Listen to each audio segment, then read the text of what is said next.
Hello, ladies and gentlemen. Welcome to ExoGen's first Elite Dangerous news stream. I'm here today with my sparkly, shiny co-host.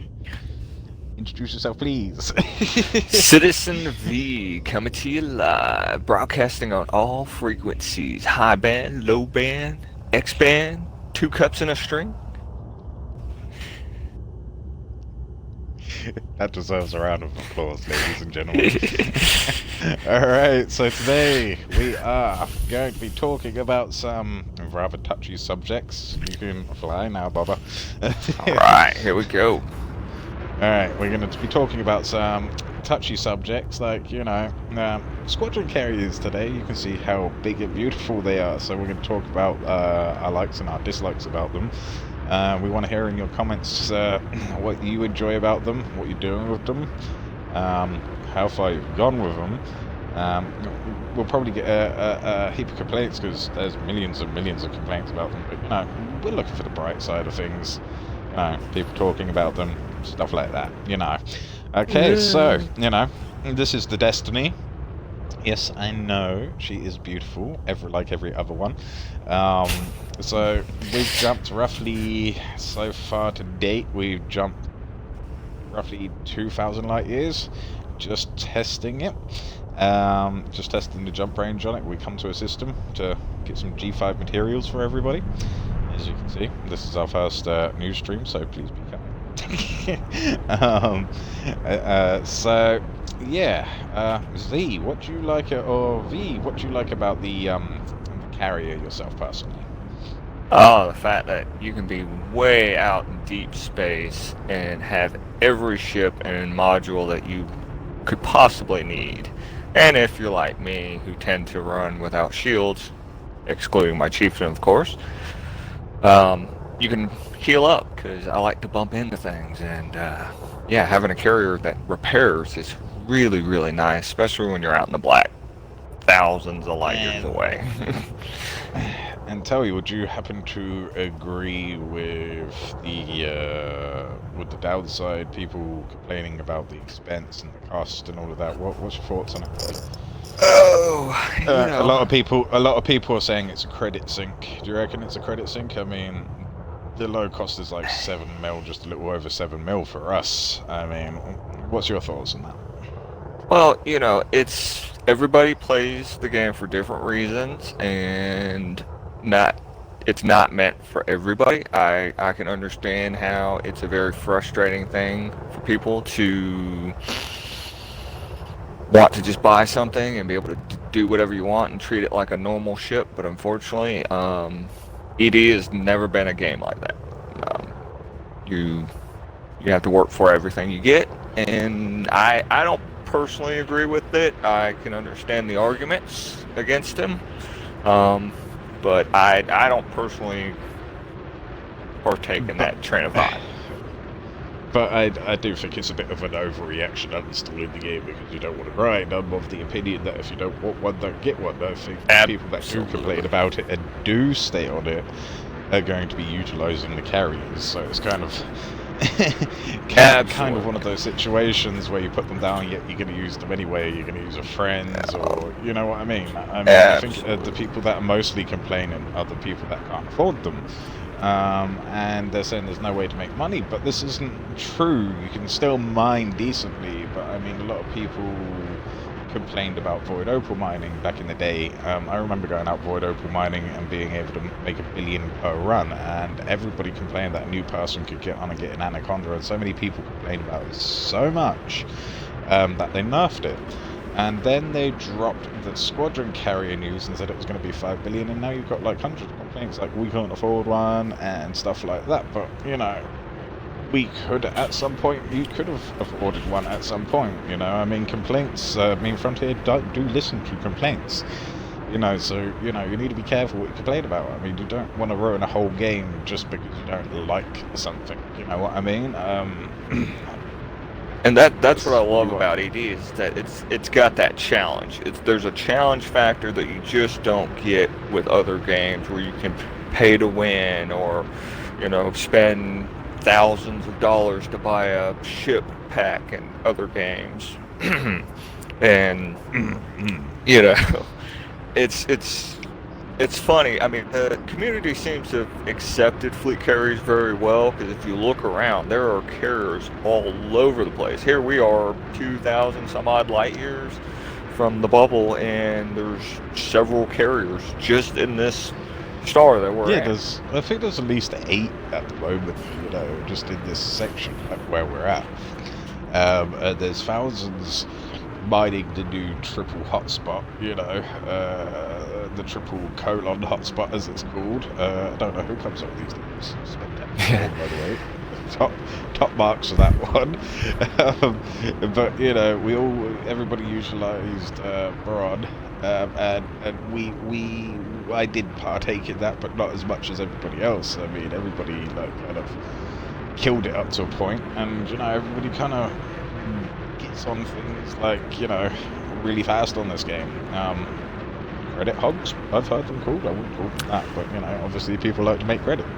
Yeah, I mean, when you first start out, you really want credits. You're really pushed towards. You feel the pressure of earning every credit and how valuable it is. And then at a certain point, I mean, like 5 billion, you feel almost invincible because it's like, oh, I just blew up. Oh, okay, that's a fraction of what I have in the bank. So you stop caring about credits at a certain point. But carriers give people something to buy. Otherwise, you just got people with 7 to 15 billion in credits with nothing rebuys, to do. Yeah, what are you gonna do? You're gonna spend it on rebuys? You can own every ship in the game. I mean, come on, folks. I mean, really, do you need to be that greedy? I mean, everybody's complaining about the upkeep. Now, you see, this is what really irks me about the upkeep complaints with carrier. Okay, everybody spends billions of credits for the power play, literally just for the power play. Every week people spend, they want to get that 50 mil at the end of every week, so they spend millions and millions of credits just to get the merits if they're not patient enough to wait the half an hour, and people don't complain about that, but then they'll complain something like about 20 billion or 7 billion, you know what I mean, on the upkeep. So it's the exact same. It's just change. I mean, everything changes in a game, and I like Elite Dangerous just for the sole fact that it does in fact change. It does evolve.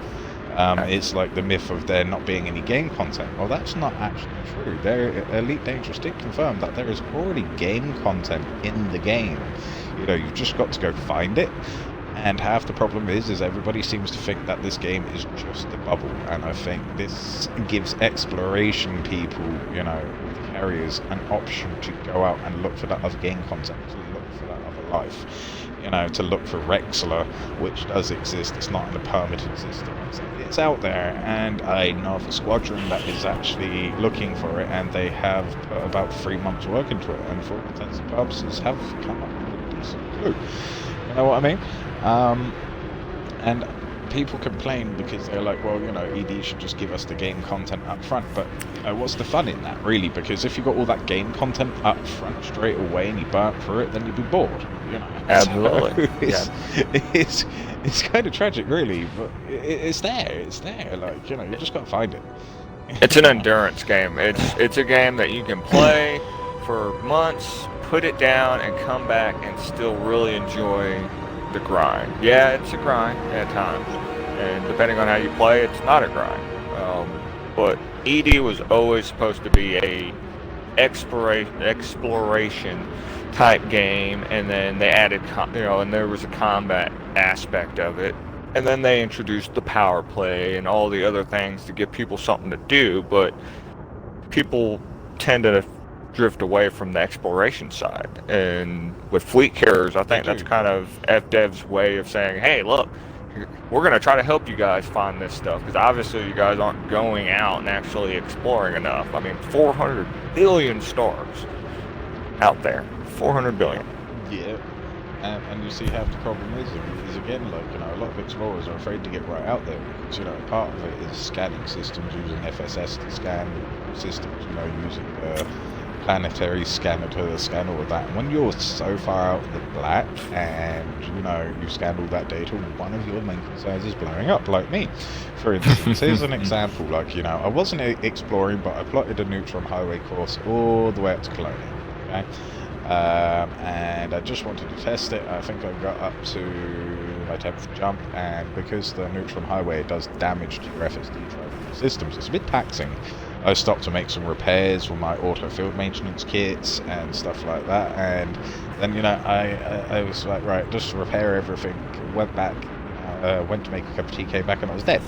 I was like, who the hell could have possibly ganked me all the way out here? There's nobody out here,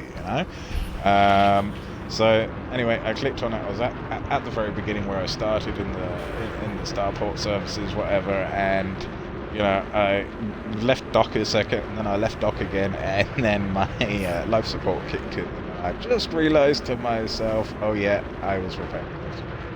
I didn't realise. So of course I blew up. Now, had I been 20,000 light years out or 30,000 light years out, and I'd scanned every single system and all of that, and I lost my data, I would be really annoyed. And I think the carriers are a really positive thing, because after you've finished exploring 30 systems, you can just call your carrier in, or land at your friend's carrier and turn in that data right there. It's really handy. And I mean, it's like mining. You can store up on as many diamonds. So if you've got one of those situations where diamonds aren't selling for much, you can land on a carrier or store them on a friend's carrier. It's a great thing, because in that way you don't have to fly around with a cargo hold full of diamonds and get pirated on it. Damn. I mean, it's a great feeling, and I think there is a lot of complaints that I found in myself. My 1 or 2 complaints about the carrier is I think the FSD drive could be a bit more bigger. Instead of 500 light years, maybe go 700 light years, maybe 1,000, and the fuel usage could be a bit more better. Or my third thing is maybe even do multi-plotting. So when you plot a course, you just plot the course with the carrier, and the carrier makes the jumps automatically. Yeah, it's great. What are your complaints? If you've got any complaints at all about the carrier, what would it be? Oh, yes. The one complaint I would say that I have is that I think if a squadron could, or if a carrier could be used as a squadron assigned thing. In other words, the owner can dictate, hey, I want these certain people to have control, so that way if a squadron wants to use one, they can still manage to jump it or maintenance it or use it, so the actual owner doesn't have to be on readily constantly. Now I understand that there are some drawbacks to that, because then people would just be hopping the control over to their friends, and then their friends could just be using it, so it never goes into decommission, and then there'd be all kinds of loopholes. But I mean, I'm sure there's a way to work around that. That's a positive thing. I mean, that's a positive thing, because but I do think that you're right. You should be able to, let's say you have a second in command in your squadron, you should be able to set permissions and you can jump it. So if you're not there, then I get that. But have it set so the owner still has to come back somehow, if that makes any sense. Yeah, absolutely. So I mean, there are only a few complaints. I have no issue with the upkeep myself personally. I understand that, I understand why they don't want every single person to be able to afford one, because of clogged servers. Yes. And everybody knows Elite Dangerous servers are glitchy on a good day. Yes, on a good day. I mean, we still haven't got our bookmarks back, as far as I know. They come and go. They come and go for some reason. Which is a big pain in the butt, but never mind, it's Elite Dangerous. So the next topic that we're going to be talking about is, everybody's seen it, everybody saw it, everybody's been talking about it, the Elite Dangerous Odyssey. Oh man, the first time I saw that video, I thought it was a joke, and then I realized it wasn't. It looks glorious, people. Oh man, it is beautiful. You'll be able to walk around your ships and on planets, do some ground combat, and literally just interact more with your friends, apart from just being glued to your ship. I mean, okay, let's see this realistically.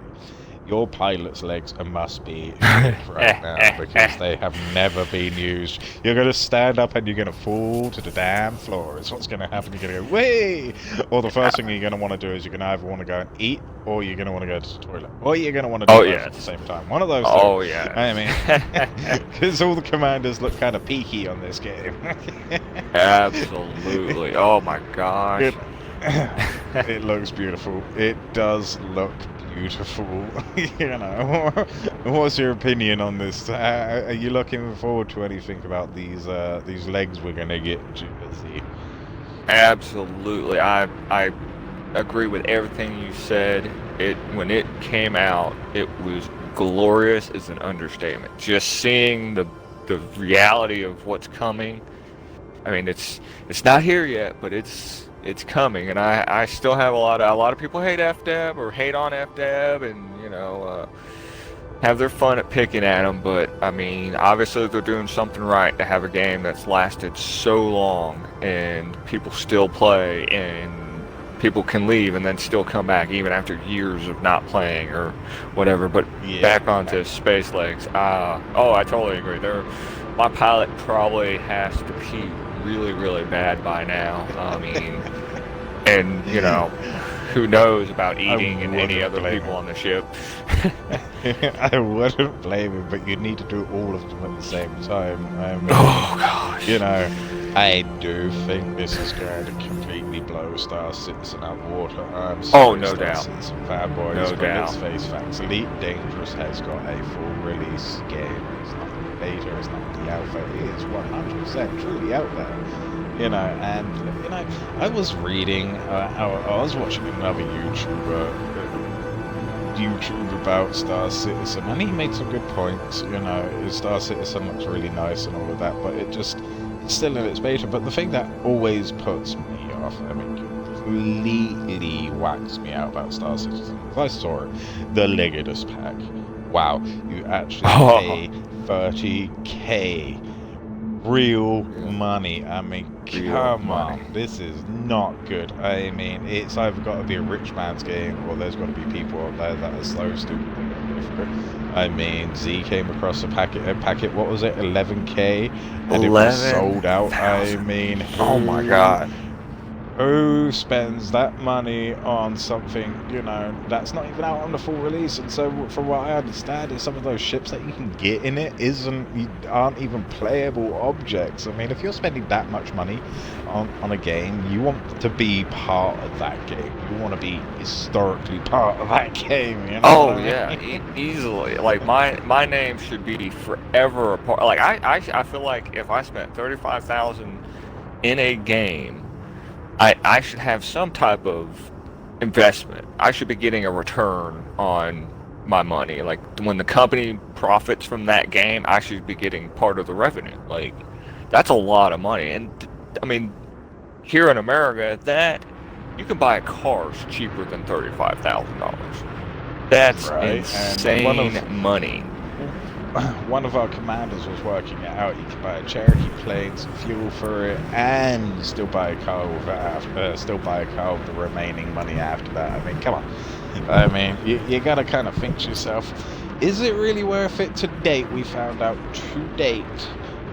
Star Citizen has amassed over $8,000. So they're sat on $8,000, and they still have not got a full game release. I mean, come on, what is wrong with you people?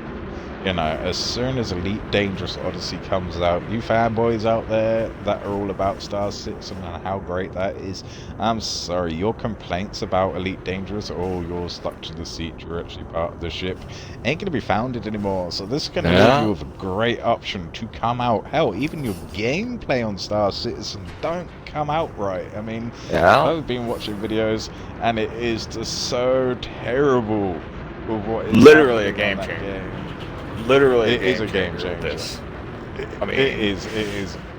I mean, if you Star Citizen boys don't come over and you still want to pay that money, I mean, what is your wife saying to you? Honey, what's this on our bill about this game? Nothing, honey, that's just a typo. Yeah. Daddy, did you get me any presents for my birthday? No, there was a money glitch with the bank.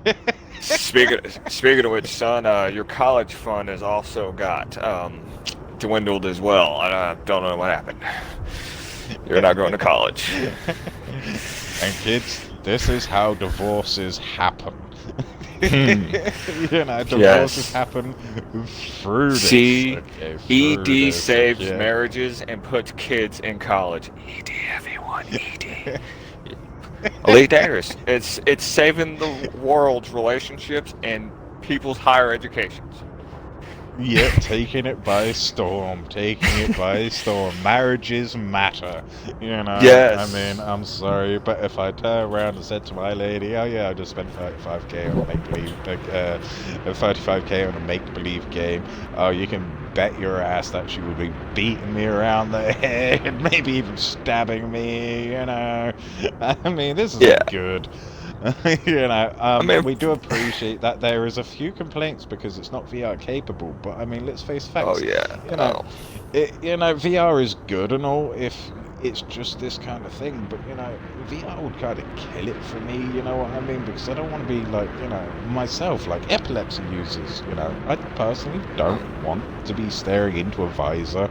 I like games the way they are. I'm a bit of a traditionalist. Now, if they come out with a game that you can fully interact with, like they did in Ready Player One. I don't know if any of you guys out there have seen Ready Player One, but now that was a game right there. Oh man, it's the all-time favorite gaming video.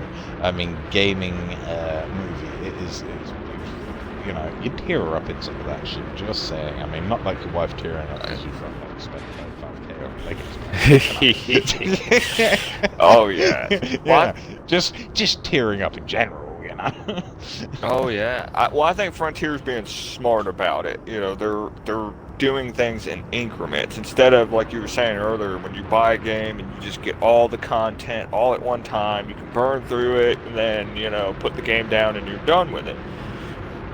No, you're getting Yeah. a little bit of content at a time, and I think VR it will probably come on its way. I mean, I know there's going to be challenges with, how VR integrates with certain things. Obviously, it being a console might pose a challenge, but I think they're going to work out more of the bugs with fleet carriers because FDev has learned a lot through releasing previous content, it having bugs and issues, and then not solving them and then moving on to other promised content. So I think instead of promising VR, they're going to say, hey, let's fix fleet carriers, any bugs that may come with it. Then they'll probably push for Odyssey, and then shortly after Odyssey, I feel VR will be shortly behind it because we'll be seeing new generations of consoles and everything. So I feel like it's not far. I agree. No, And even if it is, I agree. I mean, even if they do bring it out, I'm like you. I love the way I play it now. I may try VR once in a while, but I can't see me playing it constantly like I do now. No. I mean, sorry, I do like the feel of an elite controller too. It's just Yes. sexual in one's hands. Yes. Stuff like that. It's a good all-around purchase. And okay, I'm going to tell you what the complaints are going to be for the PC guys or the people that use the joysticks. Yes, it's the original name for the Holtuses. It's called a joystick. Okay, it gives you joy. But anyway, when Space Legs is going to come back, like when Space Legs comes out, you're gonna have to either switch to a controller or switch to a keyboard and mouse. Now, I know that's going to be difficult for a PC player. That's going to be all kinds of annoying. But unless you learn how to use a joystick to control the character, which is possible, because I mean, if you think about original gamings like Street Fighter and all of that, you think about those original platforms. They were there was two joysticks and little buttons that you press three and all of that stuff. When they originally came out, so it's doable, and you might get those diehards out there that want to stick to that stick. That's fine. We're not saying that, but don't say the 101 complaints because you don't like it or it keeps getting pushed back. I mean, the fleet carriers got pushed back so far all the time because they were trying to fix the glitches, and I think the FDevs are right to push it back, and I hope they take their time with Space Legs. Preferably bring it out next year or maybe later this year, you never know, but you can't fault them on wanting to bring out a perfect patch. You know what I mean? And the patch is never perfect, but they do try. And a lot of games don't. I mean, look at Battlefield when it first came out, or Star Wars Battlefront. I mean, look at what EA did. Now, I'm not personally an EA fan myself, but you know, they didn't do too well, and a lot of games just rush out a game and expect a glitch, like Mass Effect Andromeda, right? I played that day one. Oh wow, that was so glitchy. Oh, that game. Like, don't get me wrong, I liked it. I love all the Mass Effect games, but you know, Andromeda. Oh yeah, you just faced the walls. The person was talking and the lips were out. I mean, it's like I can hear the words, but your lips aren't moving properly. Oh yeah. Yeah, and then when you're in combat and you duck behind something and you flick into the wall. Now, come on. I mean, games aren't perfect. F-devs are not perfect. Now, you guys that complain all the time, you need to cut people a bit of slack. Like, you know, don't go all hardcore. Oh yes, I'm not coming back to the game, or I've uninstalled the game. That's it. All in demon voice. Oh, the carriers are so expensive. I don't like it. Oh, Totally it's useless. Completely doesn't add nothing to the game. Yeah. Oh, yeah. Yeah, I'm sorry. It kind of sounds like jealousy, really, doesn't it? My favorite middle of the road complaint is the people who are like, well, I'm gonna stick it to FDev and not buy a carrier. I'm still gonna play the game. I'm just not gonna buy a carrier. And it's like, that's perfect. That's exactly what FDev wants. If you don't want one, you don't buy it. You don't play it. You don't. Yeah, you don't use it. Precisely. I think FDevs get a lot of shit for no good reason. You know, sometimes it's warranted. I mean, the day of the release of the G update, I went by carrier, and you know, I couldn't buy one. But you know, that's just a glitch, and they fixed it. They fixed it really fast. You know, and when in the beta, people had all these complaints, and they listened and they fixed it, and people were like, "Oh yes, they're really giving us a bone," you know, and it's just like, boy, stop complaining.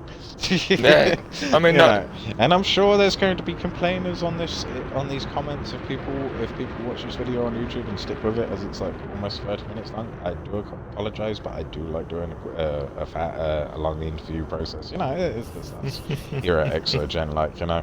But you know, we are going to do a thing, an award thingy, and it's going to be called Name and Shame the Biggest Complaint. Okay, people that complain the most are going to get named and shamed on our channel. Because, I mean, it's just funny, some of the complaints you hear. I mean, it's just unbelievable, the words that actually leave people's mouth. I mean, some, you know, we all know you're all bored and you're all frustrated because of the virus. You're probably locked in, and you're bored of your kids going, "Daddy, Daddy, Daddy, let us out," or sick of your wife saying, "Can you please take the washing out?" Okay, we all understand your arguments of this, but don't take it out on the poor FDevs, alright? It's not their fault. Yeah. So, this is the end of our stream. Thank you for listening. If you have any comments, please feel free. This was our first stream, as I said, first new stream anyway, so please take it easy on us, and we hope you watched the full video. Now, we've been your hosts for tonight. I'm Element Zero, and my co-host for the last time, Citizen V. Thank you guys for coming. and we are